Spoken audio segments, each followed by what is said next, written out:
Hey everyone, this is a summary of Castaway Diva based on my understanding. It includes major spoilers, so watch the show first if you haven't seen it yet. Seo Mokha is an aspiring singer, and the first person who truly supported her dream was her classmate, Kiho. Mokha's idol is Yoon Ranju, and she submitted a music video entry to her. It was Kiho who helped her shoot that music video. He genuinely believed in her, and even went as far as helping her run away. Both Mokha and Kiho have abusive fathers, so they planned to escape together so Mokha could go to Yoon Ranju's agency and pursue her dream of becoming a singer. While on the boat, Mokha's father chased after her. Kiho decided to stay behind to make sure her father wouldn't catch up, but he was beaten by him, and Mokha's father still managed to reach her. They ran around the ferry, and Mokha eventually decided to jump off. Her father followed, and both of them went missing. 15 years later, Mokha is still living alone on an island. Her father didn't survive.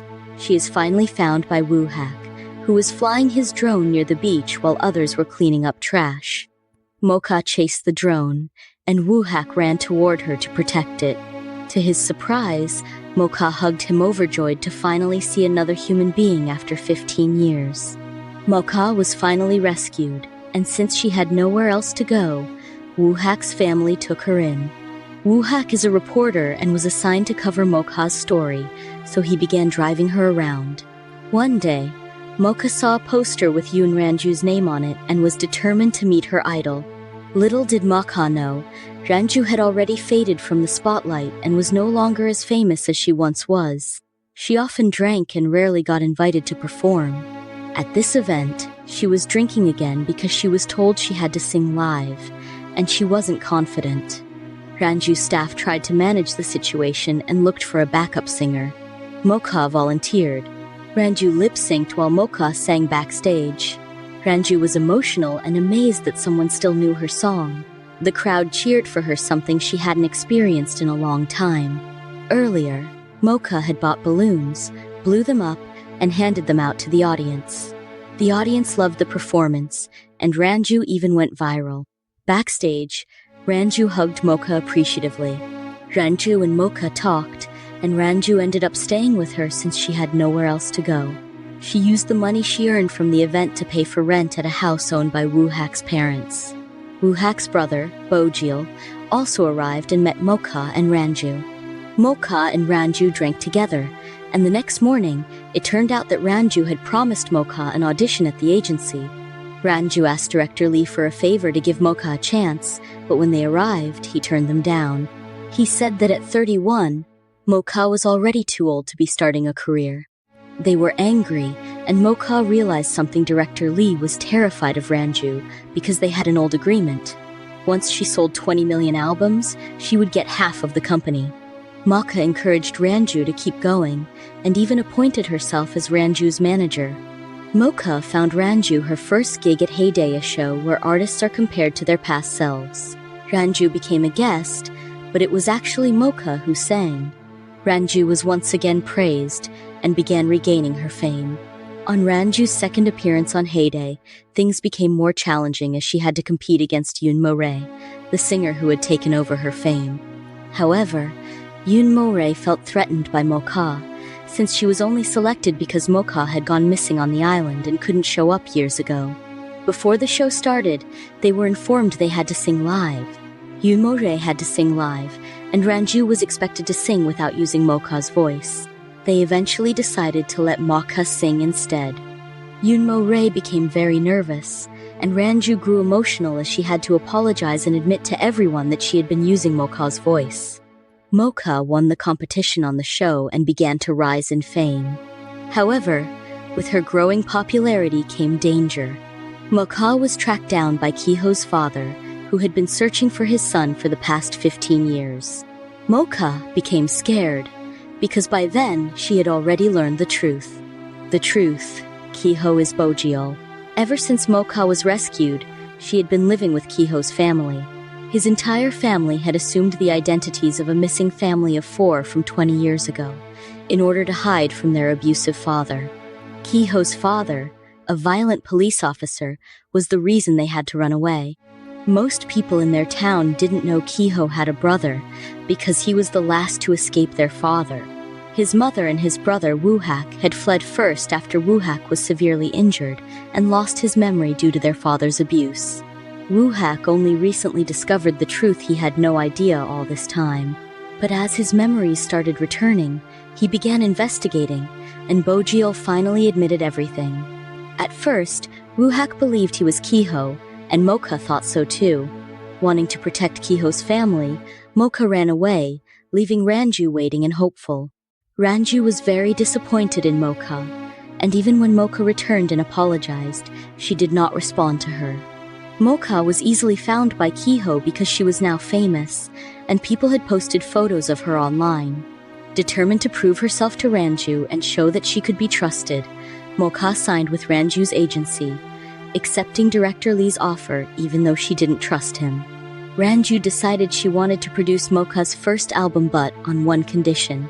Mocha had to cut ties with Kiho's family, as Ranju believed they were holding her back. It was a difficult decision for Mocha, but she agreed because she wanted to prove that she was willing to do anything for her dream. Kiho supported her decision completely. It turned out he had prepared an apartment for her. Ever since she was found, he just never got the chance to offer it before, since Woohak had already let her move in.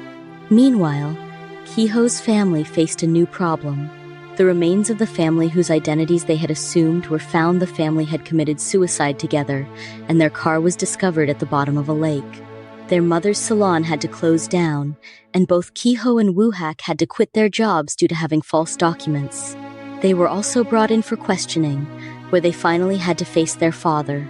Kiho's stepfather turned himself in for questioning regarding the identity theft. He said it was time, because no secret can stay hidden forever. He admitted he was the one responsible for stealing the identities, as he wanted to help Kiho's mother. The case was dismissed, as the prosecutor saw that Kiho's stepfather had been protecting the family, while their biological father had been hunting them down to ensure they were punished.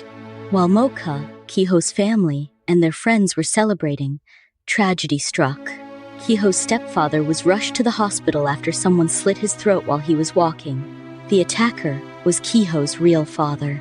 After the attack, Kiho's biological father returned home and took his own life, leaving behind a suicide note saying he died a father and husband, while Kiho's stepfather would die as a nobody. Fortunately, Kiho's stepfather survived. Ranju faced a crisis when she was bashed online after a reporter wrote an article claiming she only mentored Mocha to boost her own album sales and finally claim her share of the company. A press conference was held, and Mocha made sure to defend Ranju. After the conference, it was discovered that the reporter got the information from Director Lee not directly, but by overhearing a private conversation. Director Lee meddled again in Mocha's career. He had the right to do so. He decided to switch the songs between Mocha and Yunmo Ray, something both artists eventually realized was a good idea. Director Lee assured Ranju that he wasn't trying to sabotage Mocha, and even promised that if Mocha didn't reach #1 on the charts, he would give his company shares to Ranju. The songs were released, and Yunmo Ray's song reached #1.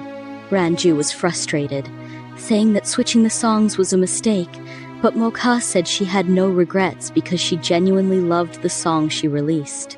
Mocha ranked at #31, but she remained hopeful and optimistic that she could still climb the charts.